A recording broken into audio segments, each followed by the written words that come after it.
Hello, good people. Welcome to the 10th episode of Life, Laughter and Lockdown. Today we're going to be talking about friendship part 2. Being broadcast by popular demand. I thought I was done, but you guys clearly had a lot more that you wanted to say. So we're going to continue the conversation. I'll wait for you guys to hop on. Please click the notification bell so that when I go live, you guys will be made aware. That way it's just a lot easier for me, so I don't have to go on the personal page to say jump on here. So yes, guys, welcome. Hi Yaba, who is my faithful assistant whom you cannot see. I keep saying this. When we come to the end of it, I've said to Yaba that whether she likes it or not, she has to come on in case you guys think that I'm actually throwing my voice. So thank you for joining, Abla, Anita, Aisha. Thank you so much. Please do share this video. If you can just press that little arrow that is in the corner left-hand side of your page. Hi again, Anita. Abla says, I can't even see. Do you know what? My eyesight has gone really, really bad. But there you go. Maybe one of these days I'll just wear my glasses. But yes, so welcome to the 10th episode of Life, Laughter and Lockdown. We always try and do a recap. We always forget one. So Yabba, get ready. So we have done faith, we've done focus, we've done creating space, we've done beauty, we have done life, focus. Protection. You said focus already. Okay, protection. That's 6. Friends one, friends part 2. We're missing 2. Do you know, it is what it is. We always seem to forget the ones that we've done. But I'm sure if you guys go back, you will. I think we need to just write them down. Yeah, honestly. I think we need to just write it down because it's bad that we can't remember. You know, they are that good, but we just can't remember what they're called. So yes, we were talking about friendship yesterday, and we were talking about healthy and unhealthy friendships, people that have betrayed us. We kind of touched on how to walk away from a relationship. I believe it was Abla that made that really good, really helpful and important comment about walking away in a nutshell with some dignity and self-respect, that things don't have to just kind of like blow up and go really bad. So yes, today we are going to continue that conversation. I would like you guys to share your own experiences. I don't want to do too much talking, but I just want to demonstrate how prevalent this poor behavior is amongst people, you know. We also spoke about, you know, keep your friends close but your enemies closer, and I just kind of debunked that whole very dangerous way of thinking. You know, all jokes aside, it's not helpful to think in that way. So to kick off, I was having a conversation with my sister following on from the Facebook Live yesterday, and what she said that I absolutely agree with, and I don't know if it was mentioned during yesterday's broadcast, was the fact that there are times where there is going to be a separation between you and a friend. What we tend to do is we tend to chase after that friendship at times. I'm somebody that I kind of am quite okay with letting people or letting things go. But we do generally have a tendency not to want that separation. Hi, Glam, thanks for joining. You know, and by so doing, the lessons that we should have learnt, or what we should have taken, hi Stephen, thanks for joining, or the lessons that we should have taken from the end of that relationship, we don't take those lessons. What we do is we try to hold on for sentimental value. That's dangerous. We've got to learn to stand on our own 2 feet. People are in your life, and we've spoken about, that was it, times and seasons. Times and seasons, that's the one. We've spoken about times and seasons, and we have to understand that sometimes people come into our life for a time and a season. Some people come into our lives, as painful as it is, to show us the bitter side of life. The bitter side of life. You know, there's times where you may go into a relationship and you learn some very, very bitter lessons in that relationship. Hi, Efwa, thank you so much, and thanks for sharing the videos as well. Mukadam, thanks for joining. You know, and there's times where you go into a relationship and it's so bitter and it's so harsh that it opens your eyes such that the next relationship you go into, you're much more equipped you're more present, you're more conscious, you're more mature. So whatever relationships that we have, they come to serve a purpose. Hi, Michael, thanks for joining. What we have to learn is, what is the purpose of this person in my life and how long are they here for? But if that person has served their time and you hold on to them for dear life, I'm telling you, that relationship will rot. Thank you, Ikea, for joining. Evans and Yemisi, thank you. Shall we just go and read like a quick comment, if there's any comments on there? We'll... Anita Agri says, less is more with regards to friendships. Better a handful of quality friends than a huge bunch of acquaintances. Very, very true. I couldn't agree with that more. Any other comments? No, the rest are just saying hello, hi. Hello, hi. Yes, and it's true. It is quality over quantity. I know a heck of a lot of people. There's few places that I walk into and I don't know a decent amount of people there. Are they all my friends? No, they're not. You know, and I think we have to be mindful of just not gathering people for the sake of it. You know, the days of just wanting to be popular for popular sake is overrated, quite frankly. And even those people that are very popular and very well known, when it comes down to it, when they really need people to rely on, there isn't many people there. So, as I said, it's about knowing the purpose of people. And once you know the purpose of somebody, you will know when their time's up. You'll know when their time's up and you'll be able to go, let them go. The problem is, we don't see everything because we're not omnipotent and we are not, we only know what we're shown to a degree, so hold that thought. But because we don't see everything, when you have a very close friend that doesn't want to be in your life anymore, let them go. You don't know the reason why they don't want to be in your life anymore. Let them go. That would be the point, really, where you sit down and you assess the relationship that you've had with this person. I had somebody quite close to me when I was younger. If I had a problem, they were there. The moment there was something to celebrate, she'd be nowhere to be found. And what you'll find, and I'm sure, I don't know what it is for you guys, but at least for us women who are married or been married or had children, you'll notice at the time that you say to your friend, I'm getting married, or I'm pregnant, I'm telling you, you will lose friends. So if there's anyone that is single and watching this, can you please prepare yourself and not deceive yourself that just by virtue of the fact that it's your really good friend and you've been best friends forever, that the day you tell them that you're going to get married or you're having a child or, you know, you've got your dream job, that they are going to celebrate with you. So that's another giveaway. Watch how your friends react when you have something to celebrate. It's really important. It's a dead giveaway on whether they're struggling with, deep-rooted or secret jealousy or envy. Because what that tells you is that they're not, he's done it again, that they're not, he's licking my leg. Frisky, go away. That he really is. Sorry, guys. That they're not really wishing you well. Sorry. I'm sorry, guys. Frisky, go. Sorry, darling. Don't you purr me. Right, sorry. So you find that those people, they are not actually celebrating with you. Think about it. If you get good news, oh, guess what? I'm getting married after I've been single for a long time, or I've been dating this guy, or whatever the case may be. Why wouldn't you celebrate with me? Why would that be the time that you suddenly vanish? You don't want to show up when I'm going for my fittings. You're not interested in wearing any of the bridesmaid dresses. That is a dead giveaway. So when people want to leave your life, let them go, because you can't see everything. But the one thing that I think is very important when you have a friend, or when you're amongst your friends, even with family, is to have a spirit of discernment.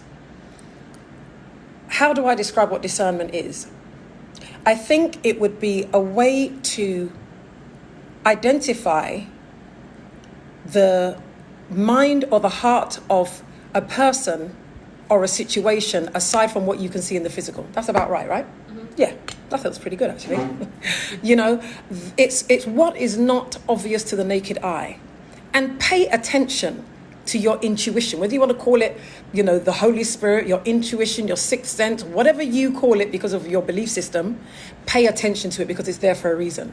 When you get that niggling feeling that something is not quite right, chances are something is not right. Don't make excuses for it. So if you have a friend in your camp and something just makes you feel that little bit uneasy, pay attention, because chances are their cup is full and it's about to run over, i.e. things have happened that you've been unaware of, whether it's things that they've said, thought, or done, and now something is about to be exposed. So it's very important that you listen to your spirit and you listen to yourself during those times. I think there's a couple of comments I can see popping up. Yeah, we have one from Abla Jifa Gomashi. She says, so sometimes we hurt when relationships end. It is usually because we gave it so much. With time, those who hurt you will be the losers. They will realize what they have lost. Focus on being the good person. I agree. Mm-hmm. And then Aisha Ankra says, showing respect for someone who hurt you is the most difficult thing. But the best thing to do is to walk away with dignity. Very true. And Auntie Anita says, it's a blessing to have genuine friends you can turn to in times of trouble. Some people have absolutely no one. In the same way you have to work at a marriage, you have to make efforts within friendship. Low maintenance friendships are also precious, picking up from where you left off after time apart. Mm-hmm. And then my mom says discernment. Yes, thank you, Liz. Yes. And Michael Thomas says, they were never your friend in the first place. We just failed to see it or chose not to see it. I do agree with that last statement to a degree. But if you watched yesterday's one on friendship, one of the things I said was there's times where you are friends because you're both on the same level. You're broke, I'm broke. You're single, I'm single. And we're fine. The problem sometimes arises because now you've landed, a great job. You're getting married, I'm still broke and I'm still single. So that's where the jealousy and the envy comes in. Because there's certain people, like I said yesterday, that they're okay if they go first. They're either okay if they go first or they're okay if they go first and you have no chance of coming second. So that's how sometimes there can be an imbalance. So, sometimes you can be friends in the beginning, but like I talk about the right climatic conditions, that's attributed to whether that friendship can grow are the blessings that may come your way or the trials even that can come your way. And then you'll see whether or how that person, showed up for you. And friendship is about investment. Watch where you put your emotional money. Do not, just because you like a person, and this goes for platonic relationships as well as romantic relationships, just because you like the person, don't just keep on pouring in. It doesn't make sense. And it will leave you feeling cheated. And it will leave you feeling very much alone when you feel that you should have a friend. So you need to watch where you invest your emotional money. If you are always overdrawn, then you need to readjust your overdraft limit so that you're not going to go overdrawn over a certain level. Also, another way to identify a friendship that is not healthy or that's not balanced, when you are always there for them and they're never there for you. Pay attention to that, because it baffles me how many people allow that arrangement to go on for so long and then complain about it. If you're always there for your friend, you see, sometimes it's something within us where we try to be a little bit self-righteous, like, oh, well, I'm not going to do what they do to me, so I'm just going to keep on just giving of myself. No, you're being used. You're being used. And what you need to do as any human being is place a high value on yourself. Place a high value on your friendship. Now, this friend I was telling you about yesterday that I said really used to gossip about everybody, she once said to me that it's not easy being my friend. And I didn't understand what she meant. She said, your standards are so high, not everybody can be your friend. You know what my response was? Good. I don't want everybody to be my friend. Everybody can't be my friend. And absolutely, my standards are high. I demand respect. I expect you to do for me what I will do for you to a great degree. And I'm not talking about physical things. I'm not saying if I could lend you $1 million, I expect you to lend me $1 million back. What I'm saying is have a heart to do it if you can do it. And I realized how many friends I actually had when my husband died.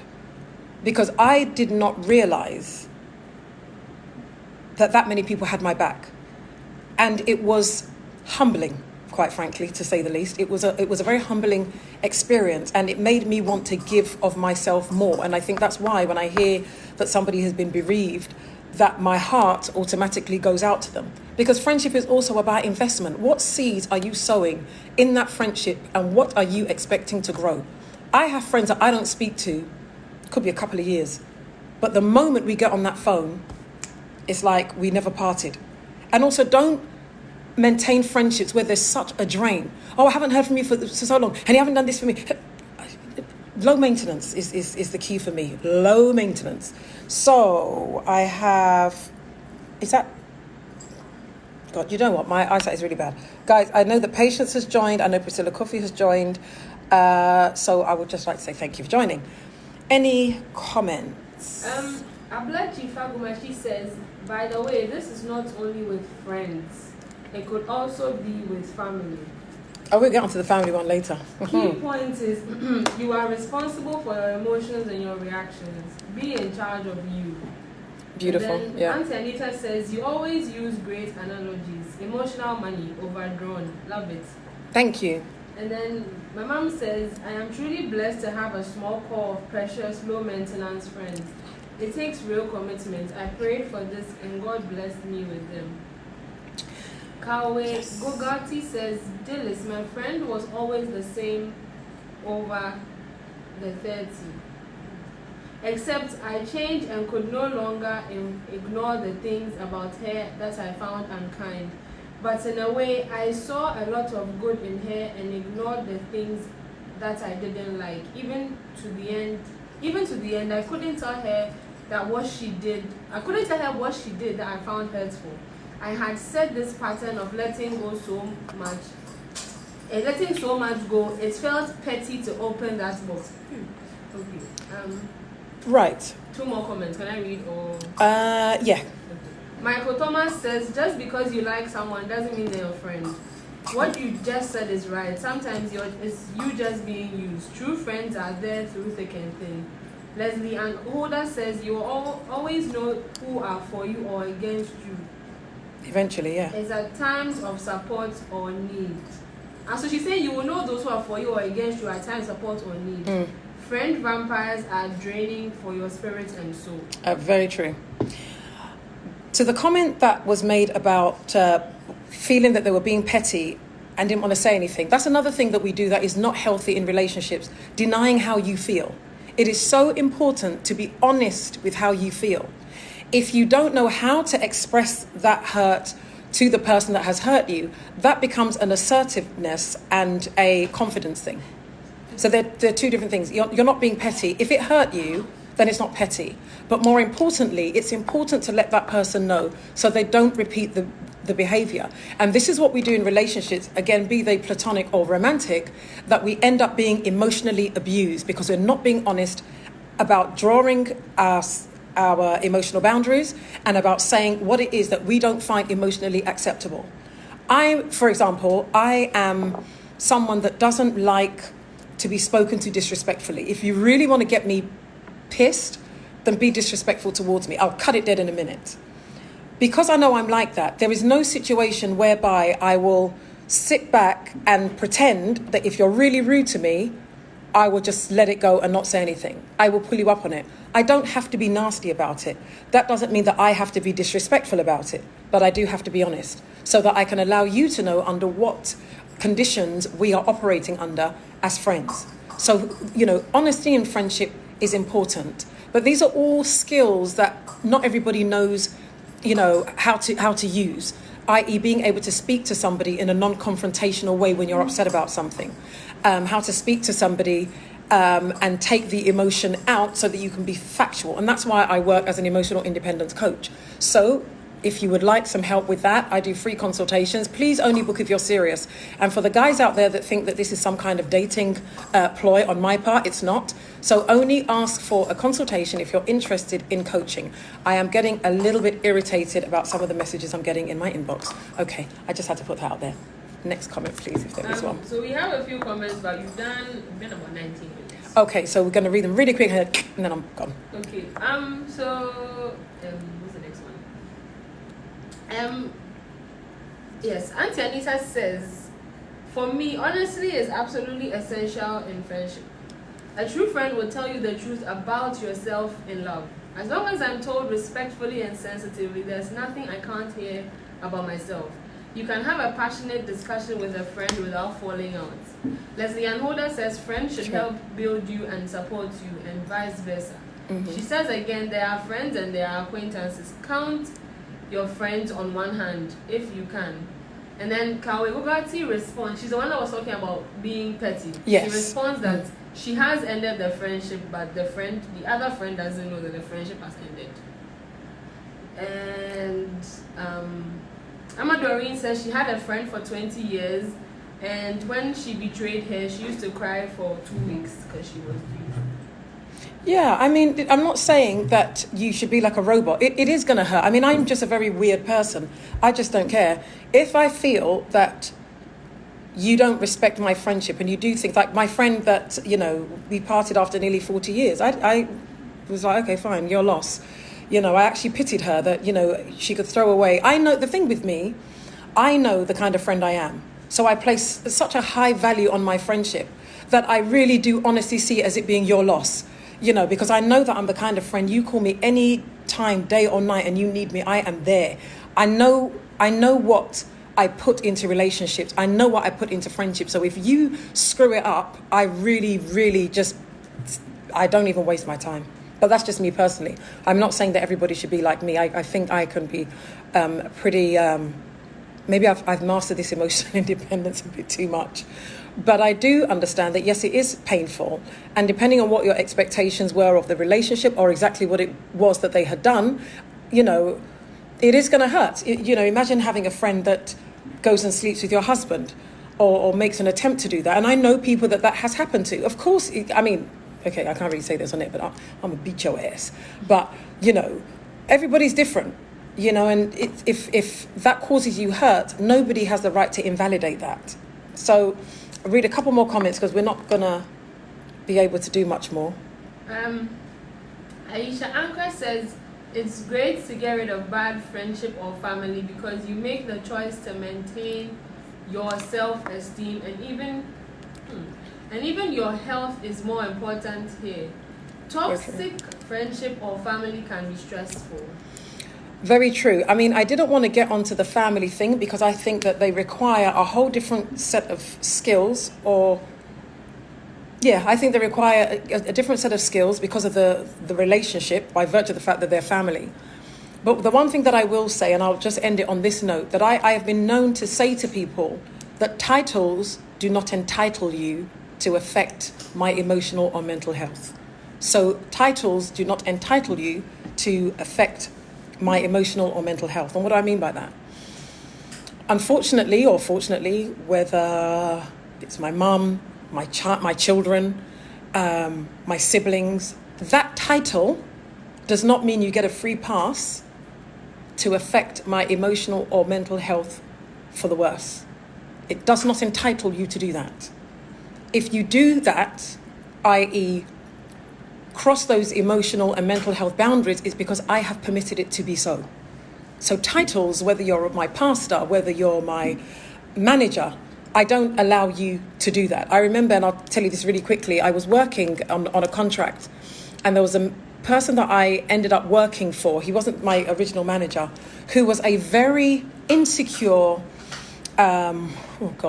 very insecure person. I don't know what it was with him. He seemed to think that me and him were in some type of competition.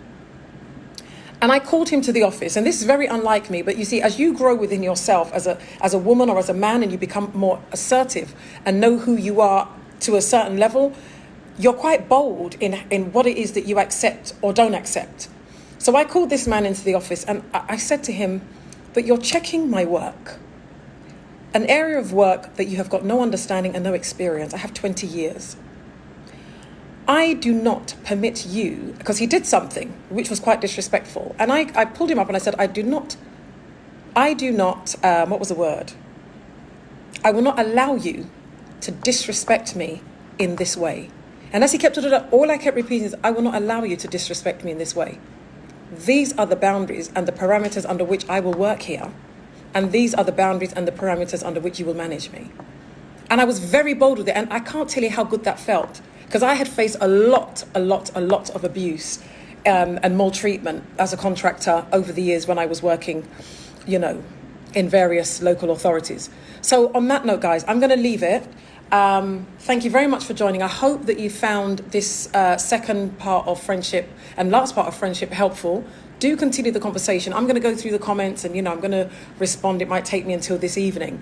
But thank you for joining. I shall let you know what's going to be happening tomorrow. We are now only left with 4 more episodes of Life, Laughter and Lockdown. So if there's anything in particular you would like me to speak about, just send me a private message and I will see if I can do that. So guys, thank you very much. This has been the longest one and it will be the longest one, as in the last longest one.